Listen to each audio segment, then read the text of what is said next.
তিনজন বন্ধু একই কলেজে পড়ে, একই হোস্টেলে থাকে, একই রুমে থাকে। তো এক বন্ধু হচ্ছে খ্রিস্টান, এক বন্ধু হচ্ছে হিন্দু, আর এক বন্ধু হচ্ছে মুসলমান। বলেন, এক বন্ধু খ্রিস্টান, এক বন্ধু কি?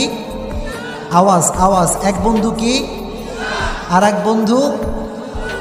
এক বন্ধু তিন ধরনের মানুষ, তিন ধর্মের মানুষ। দেখেন, মুসলমানদের আল্লাহ তাআলা যে মেধা দিয়েছেন, যেই ক্যাপাসিটি দিয়েছেন, যেই মেধার তীক্ষ্ণতা দিয়েছেন, এটা অসাধারণ। পড়ুন আল্লাহু আকবার।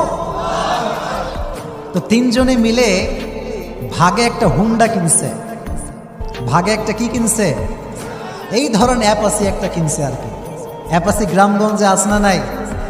যুবক যখন হুন্ডায় ওঠে আর গ্যারে যখন ওর হাত পড়ে, পিকআপ যখন একখান টান মারে, মনে হয় বাপের